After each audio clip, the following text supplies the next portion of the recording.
जय श्री गणेश दोस्तों। हमारी आज की कहानी है सच्चाई। शादी की पहली रात ही मेरी सास और ननद ने मेरे पति के बारे ऐसी बात बताई जिसे सुनकर मेरे रोंगटे खड़े हो गए। अब शुरू करते हैं कहानी। मेरा नाम ज्योति है। आज ही मेरी शादी अमर से हुई है। शादी एक अच्छे बड़े घर में हुई है। पैसों की कोई कमी नहीं थी। मैं और मेरे पिता अपने आप को बड़े खुशकिस्मत मानते थे कि हमें ऐसा घर मिला है। सभी रिश्तेदार भी कह रहे थे कि ज्योति के तो भाग खुल गए, किस्मत वाली है। हम लोग उनके मुकाबले कुछ भी नहीं हैं। पिताजी के पुराने परिचित होने के वजह से मेरी शादी उस घर में हो गई। शादी के बाद मैं पहली बार उस घर में गई। घर में जाते ही मुझे पता चला कि वो लोग कितने बड़े हैं। घर बहुत बड़ा था। पहली बार था जब उनका घर मैंने देखा था। सब कुछ बहुत अच्छा था। सुहागरात का समय आ गया, लेकिन उसके पहले मेरी सास और ननद मुझे अकेले में ले गई। मेरे समझ नहीं आया, मुझे लगा कुछ बात करनी होगी। उनके चेहरे उतरे हुए और डरे हुए थे, जैसे कि कोई बात वो मुझसे करना चाहते हो। मैंने उन्हें पूछा, क्या हुआ, आप दोनों इतने डरे हुए क्यों हो?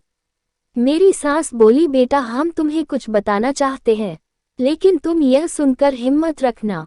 साथ ही मेरी ननंद भी बोली कि अब हम जो तुम्हें बताने वाले हैं वो बात हम तीनों के बीच में ही रखना। यह बड़ा घर है, यहाँ बात फैलते ज्यादा समय नहीं लगता, और वो बात सबके सामने आ गई तो हमारे घर की इज्जत मिट्टी में मिल जाएगी। अब तुम इस घर की बहू हो और तुम्हें इस घर का मान रखना होगा। उनकी बातें सुनकर मैं सच में थोड़ा डर गई। मुझे समझ नहीं आ रहा था कि वो लोग क्या बोलना चाह रहे हैं। मैंने कहा, आप बताएं मुझे क्या बात क्या है। मेरी सास बोली कि बहू मेरा बेटा मर्द नहीं है। उनकी यह बात सुनकर मेरे होश उड़ गए। उन्होंने कहा कि मैं जानती हूँ कि तुम सोच रही होंगी कि फिर हमने तुम्हें क्यों फंसाया, लेकिन हमारी भी मजबूरी है। हम यह बात ऐसे बता नहीं सकते थे वरना सभी को पता चल जाएगी। मेरा बेटा रात में अक्सर बाथरूम में ही रहता है। पता नहीं वहाँ क्या करता, जब भी उससे पूछो तो यही कहता है कि उसका पेट खराब है।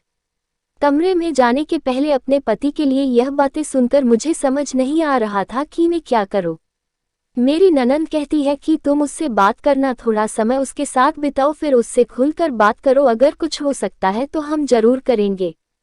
हम तुम्हारे साथ हैं, तुम्हें अकेला नहीं छोड़ेंगे। सुहागरात वाली रात यह सब सुनकर मैं अपने कमरे में जा रही थी। मुझे अब डर लगने लगा था। मैं कमरे में यही सब सोच रही थी कि मेरे पति अमर कमरे में आए।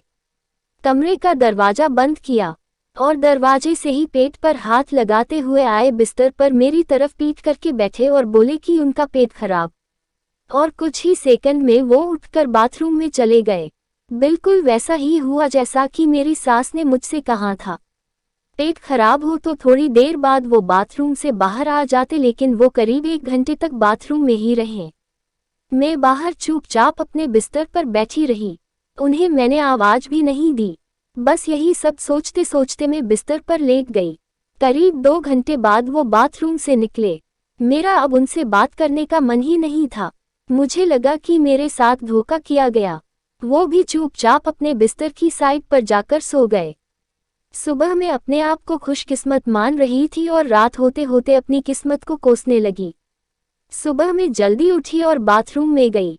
बाथरूम में जैसे ही गई मेरे होश उड़ गए, क्योंकि बाथरूम में एक नई नाइटी थी, साथ ही मेकअप का सामान।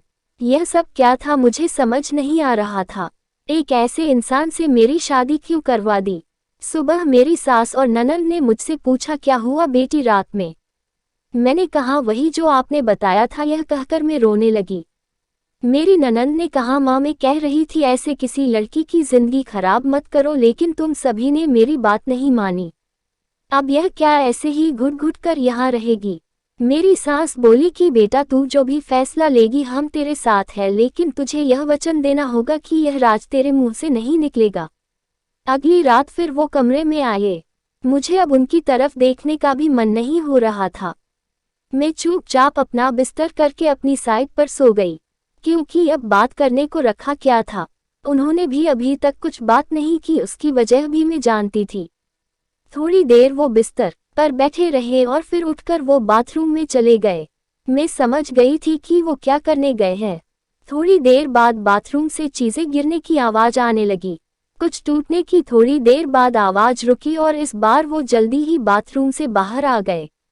आकर बिस्तर पर सो गए। हमारे बीच कोई बात नहीं हो रही थी। मैं तो यह सोच रही थी कि मैं क्या करूं। यही सब सोचते सोचते नींद आ गई। सुबह जल्दी उठी और फिर मैं बाथरूम में गई। लेकिन इस बार बाथरूम में जब गई तो सब कुछ बिखरा हुआ था। नई नाइटी को फाड़ दिया था, मेकअप का सामान बिखरा हुआ था। बाथरूम में कचरे में एक कागज भी था जिस पर लिखा था टू माई ब्यूटीफुल वाइफ।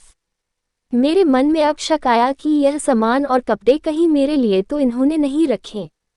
लेकिन फिर मैंने सोचा कि मेरी सास और ननंद मुझसे झूठ क्यों बोलेगी। अभी मैंने उनसे कुछ बात नहीं की। सुबह मेरी सास और ननंद फिर मुझसे सहानुभूति जता रही थी। मुझे उनकी बातों से लगा कि वो चाहती है कि मैं अमर को छोड़कर इस घर से चली जाऊं। मुझे अब मेरी सास और ननद पर शक हुआ। मैंने घर की पुरानी नौकरानी से बात की। मैंने बातों बातों उससे पूछा कि अमर कैसे है। वो बोले कि वो तो बहुत सीधे है। उनकी माँ और बहन तो चाहती थी कि उनकी शादी उनके बहन के पति के रिश्तेदार से हो। बहन और माँ तो बहुत कोशिश की लेकिन उनके पिता नहीं माने और उनके दोस्त के परिचित यानी आपसे शादी करवा दी। वो दोनों तो आपकी शादी के खिलाफ थे। कई दिनों तक घर में विवाद भी होता था लेकिन तुम्हारे पति अमर ने कहा कि पापा जो बोले वही करते हैं। मुझे अब पता चल गया था कि मेरी सास और ननंद मुझे क्यों भगाना चाहते थे, इसलिए उन्होंने मुझसे झूठ कहा था। उन्होंने शायद अमर को कुछ कहा होगा। रात अब मैं अमर से बात करने का इंतजार कर रही थी। वो कमरे में आए तो उनका मुंह तो उतरा हुआ था। यह पहली बार था जब मैं उनसे बात करने वाली थी। उनके आते ही मैंने कहा, आप मुझसे कुछ बात करना चाहते हैं? वो बोले, अब बात करने को रखा क्या है, पापा का विश्वास था कि वो घर अच्छा है, इसलिए मैंने माँ और बहन की ना सुनकर तुमसे शादी की और तुमने सच छिपाया। मैंने बोला, क्या सच? सच कि तुम मुझसे शादी नहीं करना चाहती थी, तुम्हारी जिंदगी में अभी भी कोई और है। यह बात तुमने ही तो माँ को बताई थी।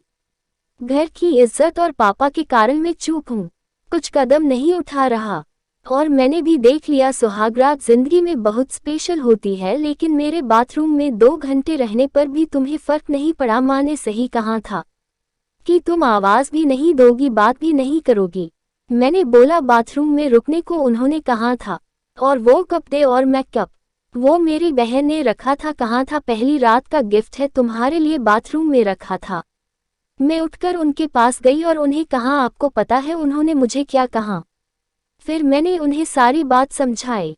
कहा कि वो चाहते थे हम दोनों में गलतफहमी हो और हम अलग हो जाए, ताकि वो जो चाहते हैं वो पूरा हो जाए।